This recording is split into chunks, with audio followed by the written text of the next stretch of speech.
হিম শীতল রাত্রি শেষে সুন্দর একটি সকাল দেখলাম। আমরা অভিভূত, যেমন প্রকৃতি তেমনই তার পারিপার্শ্ব। খুব সুন্দর মনোরম জায়গা।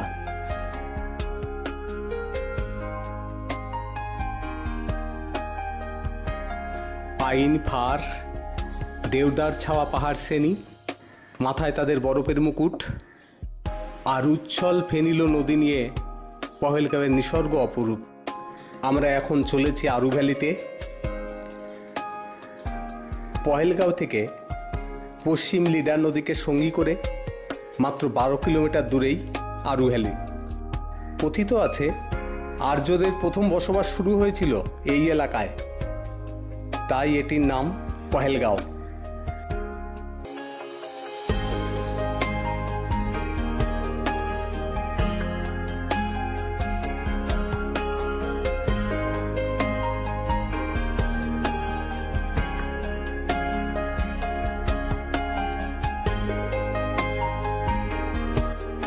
ছবি দেখেই বুঝতে পারছেন আমরা এসে গেছি বেতাব ভ্যালিতে।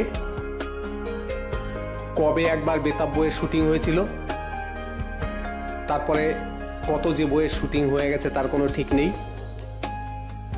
কিন্তু সেই নামকরণ বেতাব ভ্যালি আজও বেতাব ভ্যালি। চলুন একটু ঘুরে দেখি।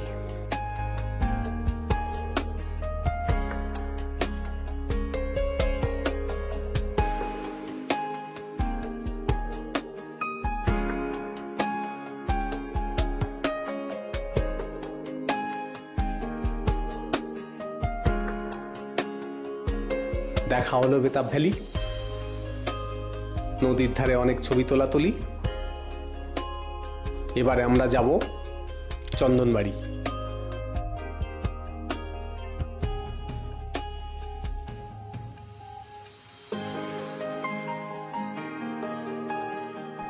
বেতাব ভ্যালি হয়ে আমরা এখন চন্দনবাড়ি অভিমুখে। যে রাস্তাটায় আমাদের হাঁটতে দেখছেন বা যে রাস্তা ধরে আমাদের এগোতে দেখছেন, এই রাস্তাতেই কিন্তু অমরনাথ যাত্রার পথ। অর্থাৎ চন্দনবাড়ি হয়ে যারা অমরনাথ যায় তারা এই পথ ধরেই যায়। তখন এই রাস্তায় বরফ থাকে না, এখন রাস্তা কিছুটা এগোতেই বরফ মণ্ডিত, তাই রাস্তাকে আর রাস্তা বলে মনে হয় না। যে সমস্ত পর্যটকরা কাশ্মীর দর্শনে আসেন গ্রীষ্মকালে অথবা শরৎকালে, তারা একটু বরফের পরশ পেতে, একটু বরফের দর্শন পেতে তারা এই চন্দনবাড়ি অবধি ছুটে আসে। যতক্ষণ বরফ না মেলে ততক্ষণ তারা এগোতেই থাকে। একসময় নদীর মুখে বরফ মেলে, সেটাই তাদের স্বস্তি। কিন্তু এখন বরফে ময়, এতটাই বরফ যে আমরা পাহাড় অবধি এগোতেও পারছি না।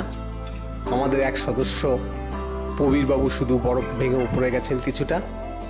আমরা এখানেই হই রই করলাম।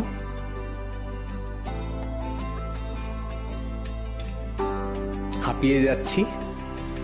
পাহাড়কে যাওয়ার জন্য সকলেই ক্লান্ত। একটা লাঠি ভাড়া করা হয়েছিল, যার জন্য বাচ্চারা কিছুটা উঠতে পারলো। কাশ্মীর আসার উদ্দেশ্যই ছিল আমাদের বরফ পরিদর্শন করা, বরফকে উপভোগ করা।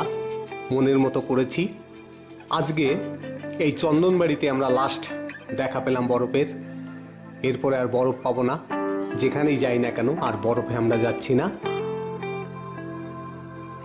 সমস্ত জায়গা দর্শনের পরে আমরা ছোটদের, বিশেষ করে কার কেমন লাগলো তাদের অনুভূতিটা কি একটু জানার চেষ্টা করি। কিন্তু এই চন্দনবাড়িতে সবাই ক্লান্ত। কালই আমরা ছেড়ে চলে যাব সৌন্দর্যের ডালি এই কাশ্মীরকে।